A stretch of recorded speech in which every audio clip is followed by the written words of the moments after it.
without further ado, I'd like to introduce Eddie Dilleen to the stage.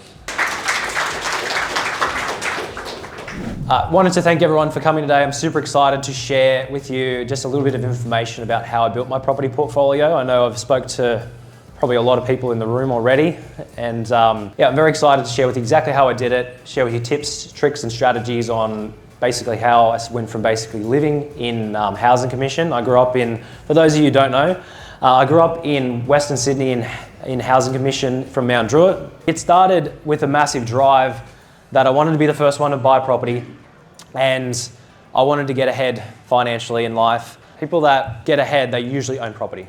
And that's where I got very passionate, and I wanted to buy property as soon as I could. So again, I grew up in Western Sydney, started from nothing. I've got over 85 investment properties, 86 investment properties in my portfolio. Today, they're probably worth about 60 million at least.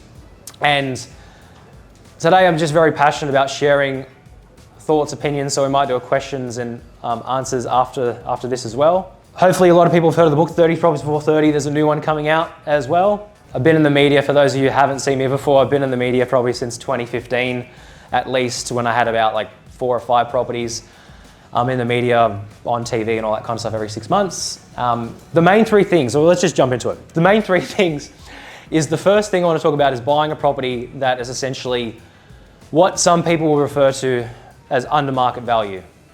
Now, many people have a different idea about what under market value is. And because to me personally, a property in itself has a range of value. It doesn't have one value, there's always a range. And I was speaking to a few people earlier in the other room about this, but like, if anyone in this room has ever sold a property, if they get the property appraised, it's going to have a range of value. A real estate agent will say, well, we can sell your property probably for $550,000 to $600,000.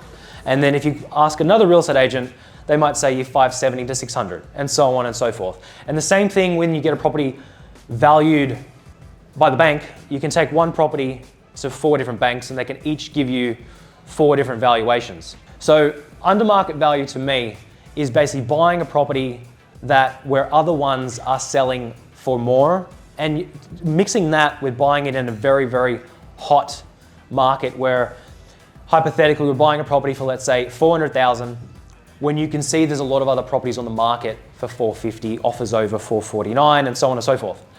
And then you can see other sales. You can see sales and the trajectory of which the market is growing, so you're actually getting equity on the way in. And that's the 3 things, that's one of the 3 things that every property must have, regardless of whatever property type it is. A lot of people, when they see the word property, they think of a house. And to me, a property is a property. It could be a house, could be a townhouse, could be a unit, could be a villa.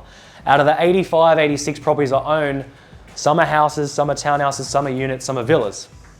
But the main 3 keys of how I bought them have always remained the same. Below market value, really high yield, and a property that's actually going to grow in value. A good yield to me would be, in excess of 6%.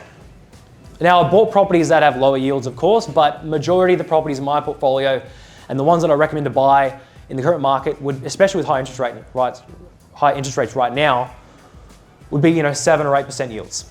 And if you're going to build a portfolio of, let's say, 6 or 10 properties, you might have some low yields in there for like 5 or 6%, and you might have some very high yields in there for like 8, 9, 10%.